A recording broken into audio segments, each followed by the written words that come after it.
Hi everyone, and welcome to Mondays with Mad. Today we are talking about clean energy. Today we are also, I filmed this in advance because we have an event today up in Magdalena at the same time. So talking about clean energy, we're not talking about just turning off the spigot and not having any more oil or gas production in our state. We can't do that because so many of our population, of our people, are reliant on this as an industry, and our state is reliant on it for our economy, and our education system is reliant on it for their income. It is the oil and gas industry that fuels our education system, and that's where we get the money that keeps our schools running. So what we are talking about is a movement from the fossil fuels to clean energy. There are a few things that we have to think about when we're first talking about this, and one is the fact that many industries, particularly the automobile industry, has already indicated that they're going to be turning away from fossil fuels powered cars. So they are going to be going to electric powered cars. So we don't want to be left behind when that takes place. We also have a second problem, and that is the sinkholes that are going on in Carlsbad, in our south region.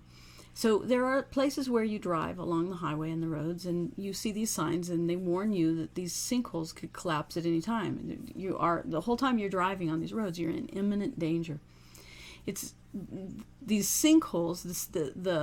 What it is this hollow space under the ground that the surface could fall in at any time, and we see this happening in Texas periodically. So this could happen as well here in New Mexico, and it's not a question of whether it will happen; it's a question of when it will happen. So we don't want to continue to contribute to these larger and larger spaces where these sinkholes will take place. So when we're talking then about moving towards clean energy, we need to realize that we are the 48th state in the manufacture of the creation of clean energy, the 48th. So that means that all those other states, 47 other states, are doing better than us in clean energy. So we have one of the best states. We're situated one of the best situations to have solar power and wind power. We could have wind and solar and wind fields that could be creating energy at 3 or 4 cents per kilowatt, and then we could be turning around and selling that very same kilowatt for 11, 12, maybe 18 cents per kilowatt. We could be selling that to our neighboring states, and this could possibly be replacing the oil and gas monies that are going into our permanent fund and into our schools. So in order to do this, we could bring in federal grants. That would be a very good way, a good place to go look for this money, and we can combine that with state monies and invest $300 or $400 million into renewables. And then there are financing companies who are interested in these renewables and investing in these startup renewable companies. And so we could use them as well. So we could combine these monies, and this would be a combination between state, federal, and private partnerships in order to create this move from oil to wind and solar.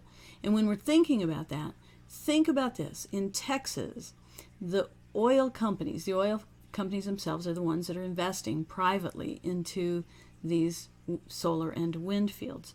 So we can be doing that very same thing, not just over the border in Texas, but here in New Mexico.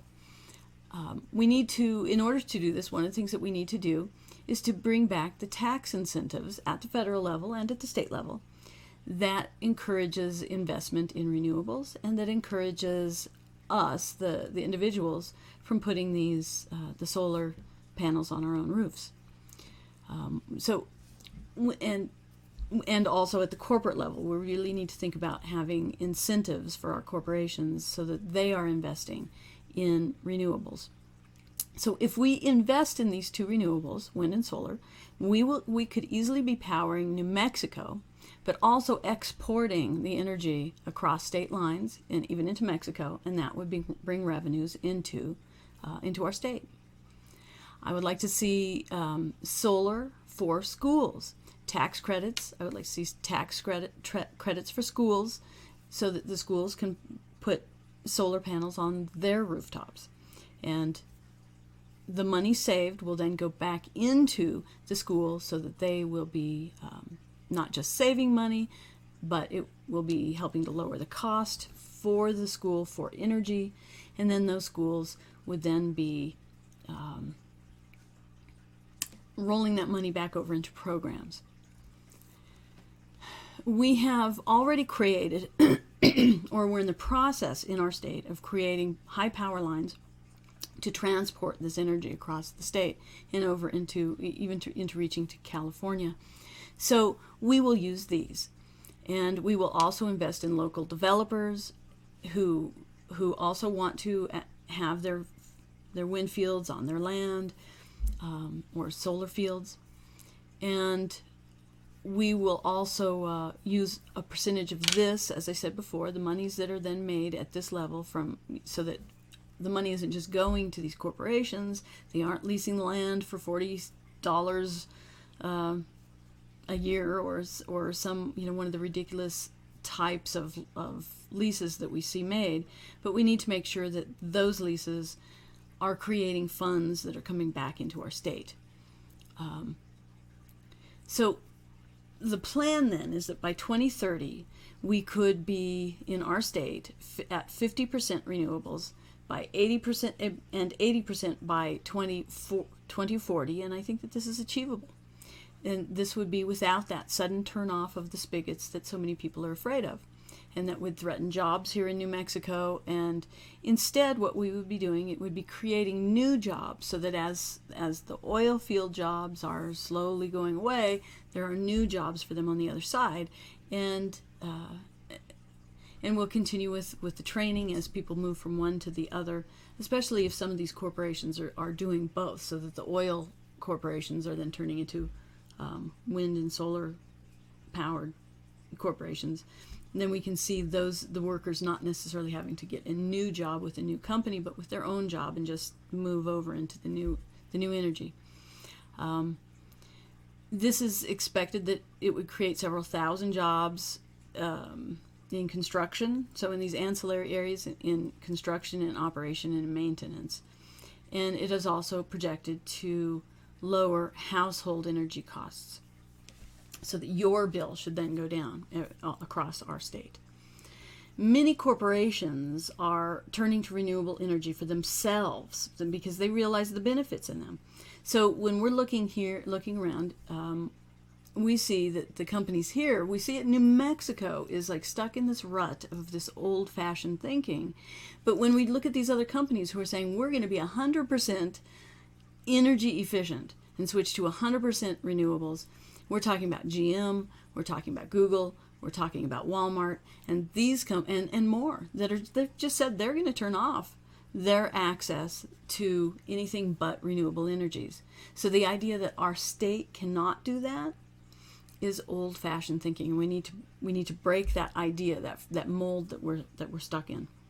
So we do have one question. This is from Janine in Carlsbad, and she asks, how can we get people to invest in solar when the cost is so high? So to start with, we need to bring back those incentives and put them in place so that we can help people to make the switch. We need tax breaks at the state and at the federal level for installation of solar on our rooftops. And I know it's been there and we've seen that, but they've taken some of those incentives away, those tax breaks, and we need to see them come back so that individuals, real people, can take advantage of these and not just the big corporations. We need to look into the selling back of energy, so that the individuals who have this solar panel on their roof are not stuck with this idea, well, I have to pay, once I've reached a certain amount, everything cuts off, and then I still have to pay into my electric company, my local electric company, even though I'm using my own electricity. And so there's this thought that we've kind of fallen into, that the energy needs to belong to the energy companies and that we individuals have to pay to have access to them, but then they in the end are not paying us for the kilowatts that we're sending back to them, that they are then selling to our neighbor.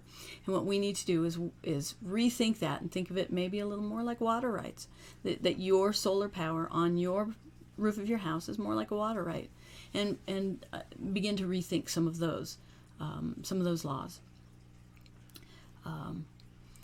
We need to install solar, and this is a little bit separate, but we need to install solar on the rooftops of all of our government buildings across the state and our schools, and again with incentives in which the difference in the cost of the electricity and it is taken into account, so that once the loans that come from the state and the federal government with the incentives is paid back to the source where whoever gave them the loan, whether it comes from a state loan or a combination loan between state and federal.